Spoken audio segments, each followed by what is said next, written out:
Okay, welcome to the second seminar, which today we're going to be discovering utopic ways of looking at new technology. Since new technology or any new technology has been on the scene, there have been utopic and dystopic responses to whatever comes up, all the way from movable type to the sewing machine to TikTok. People have both said this is the technology that will change everything. Or this is a thing that will destroy our way of life. And yet each response is slightly different and unique to the technology of that time. So today we're going to be talking about a particular response to changing technology in the form of Donna Haraway's Cyborg Manifesto, which is a very famous essay that was published in 1985. Quite a while ago, but still relevant to our time, I would say. So Donna Haraway was a feminist scholar interested in the history of technology.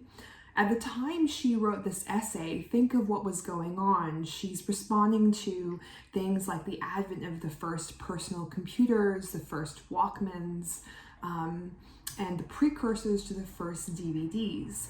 So technology is becoming extremely portable and personalized. She's also very invested in how women are tied up with notions of new technology and technological change. So keep this sort of seminar in mind when we cover identity in a few weeks. She thinks that the way we work through how we're going to wrap our heads around new technology is partly by picturing its deleterious or advantageous or just plain strange effects on women specifically. So think of films like Her or Ex Machina. So clearly society is processing something about AI through these cyborg female figures, albeit they're in fiction. So you can see how this wraps up some of the things that we're going to be talking about in the week on identity. The cyborg is a useful way for thinking about how technology has affected us in the past 50, 60 years or so. The cyborg, usually female, is something that has always existed in fiction, but might also actually be happening to us right now, Donna Haraway claims. It goes back to the first mechanical dolls of Leonardo da Vinci's time. It seems that people have always been interested in making an artificial version of themselves as long as we can remember. Donna Haraway thinks of the cyborg as harnessing women's experience of the late 20th century because women are constantly viewed as being simultaneously animal and machine, natural and crafted, but overall they are viewed as fragmented or lesser versions of the wholeness that is embodied by masculinity.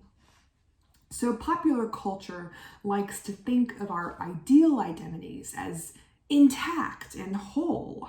I am a whole person. I am a complete person. That is what I'm working towards with all these mindfulness apps, right?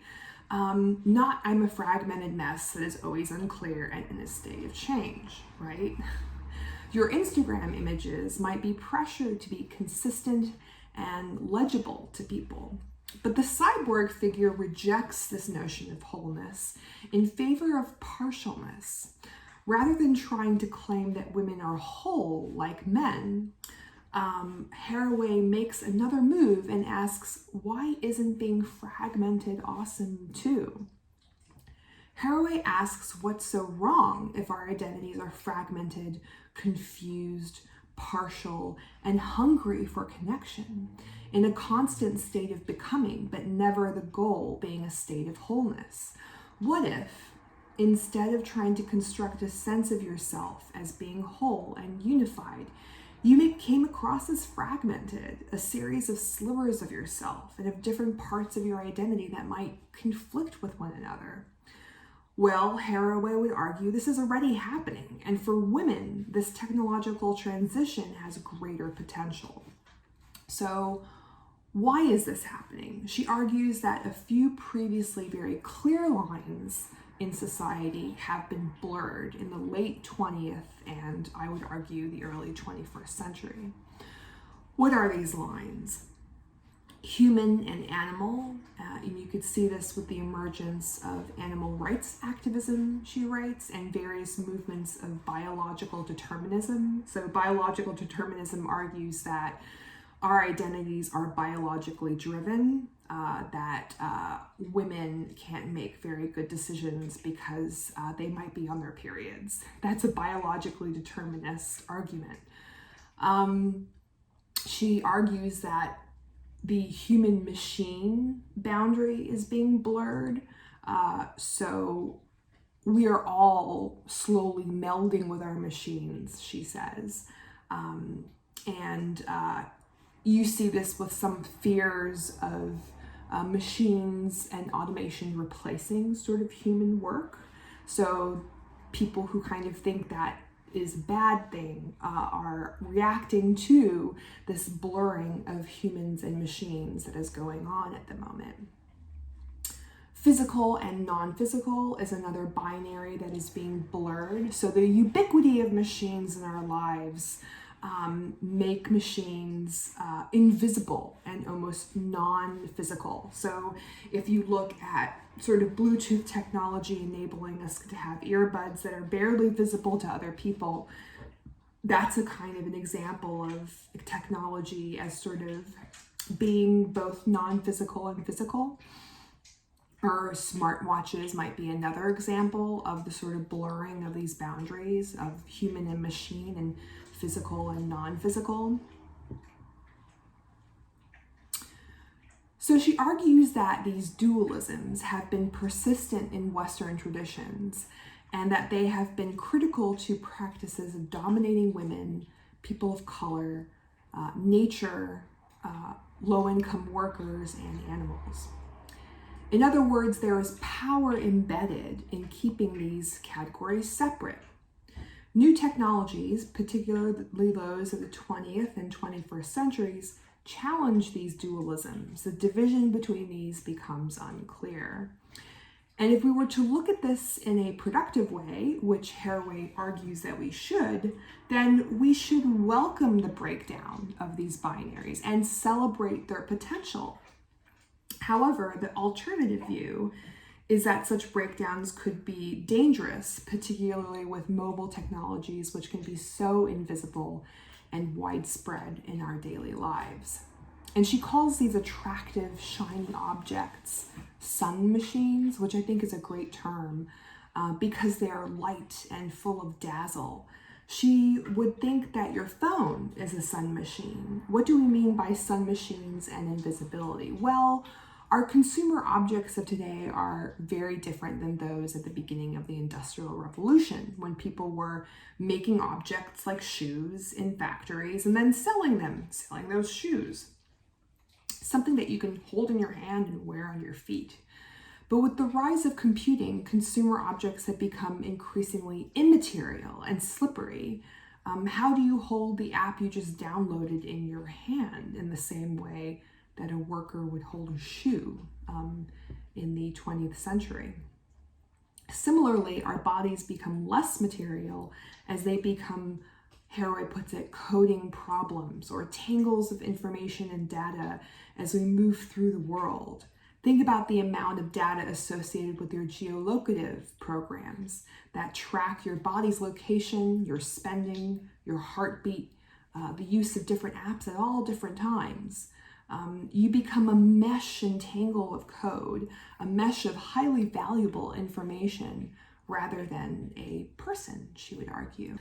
So the dystopic view of new technology spells the future of the corrosion of our experiences with reality, our bodies, an increasing state control and policing, and the increased disempowerment of marginalized publics through the media. The idea that new technology is always in service of the people at the top and to keep people at the bottom out of power.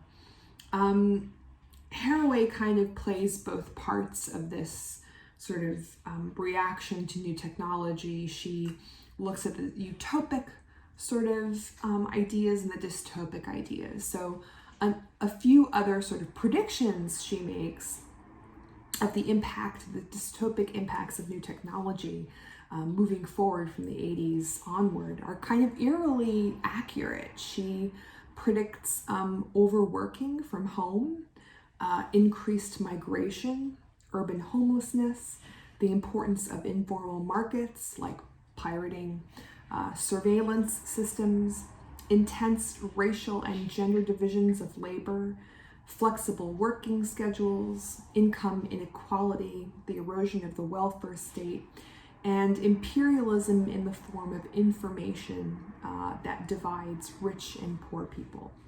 So if you think about kind of poor neighborhoods having less sort of internet connection. So you can definitely see the blurring of these categories as being bad, the blurring of the categories that we kind of talked about earlier, like human and machine. But there's another kind of way. So she goes to kind of dystopic ideas, and then she comes back to utopic ideas. One might argue that the dystopic view of these blurred boundaries is misguided because the process cannot be reversed. It's already happening. So once these boundaries are blurred, you can't unblur them. You can't go back. We have to kind of learn to live with them by celebrating the figure of the cyborg that sort of epitomizes the blurring of these boundaries and tapping into her potential. So Haraway writes, from another perspective, a cyborg world might be about lived social and bodily realities in which people are not afraid of their joint kinship with animals and machines, not afraid of permanently partial identities and contradictory standpoints. So she says there is a tendency in discussion on media to subscribe either to the utopic or dystopic view, whereas you can choose and should choose a combination of the two, she argues. You can kind of be both skeptical of media as well as celebrating its kind of potentials. One potential positive that comes out of our relationships to technology is that our connectedness with our tools is very heightened. So that when we interact with our phones, for example, we enter into a kind of a trance state, she argues. And this is not a bad thing. Doesn't this sound familiar?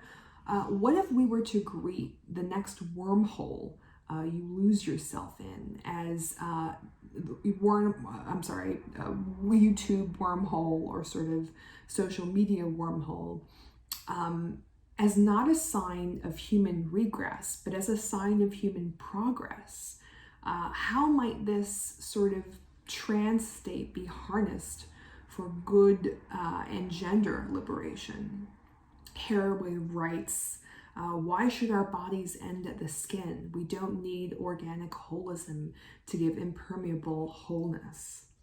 In other words, what if the boundaries of your sense of self were porous and entangled with the technologies that you use on a day-to-day basis? Is this such a bad thing? She also encourages us not to worship our sun machines or try to dominate them, but rather think of them as being us already. She proposes a future in which women cyborgs hesitate around reproducing and instead think of the process of regeneration instead, whatever this may mean. So this may mean that women should entertain the option of not having children. It may also mean that you can have kids that are thinking about it, needs to be re-scripted to better think, better fit in with our technology. That it's less about reproducing an intact little version of you and more about letting go of a fragment of yourself that has a life of its own, like a machine regenerating itself. So pretty trippy stuff, right?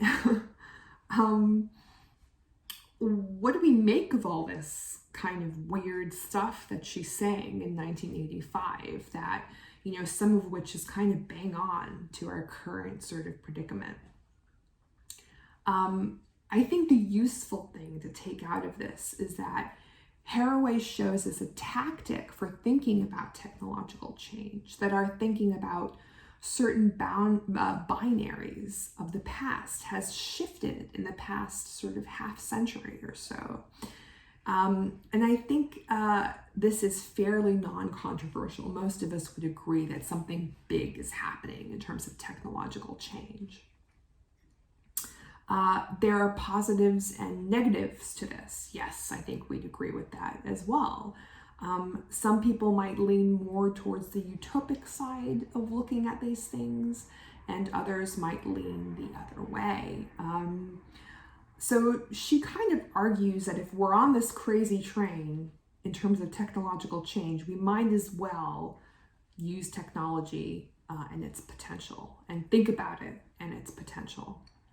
And for her, the cyborg embodies this potential, as well as the warnings of what might happen if we don't use technology wisely. That is why the cyborg is such a good sort of figure for working out these technological changes. Now, this is the turn in the argument that is revolutionary and that might appeal to you.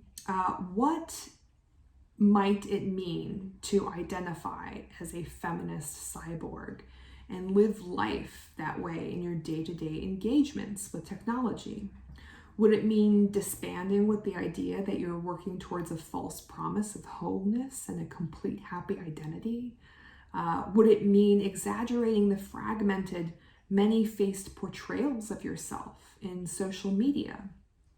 Would it mean inviting and celebrating, but remaining critical of any form of media that is close to the body or that extends it? And if you're not keen on the cyborg thing, then what does that mean? What alternative sort of figure or idea helps you think about changes in technology? What is your definition of humanity and how it should exist in relationship to technology? And how might these boundaries that have been corroded be rebuilt if you're the more on the dystopic kind of side of looking at new technology? So that's Haraway and how I think she might be useful to you in your thinkings about technology in this course. Hi, welcome to the second part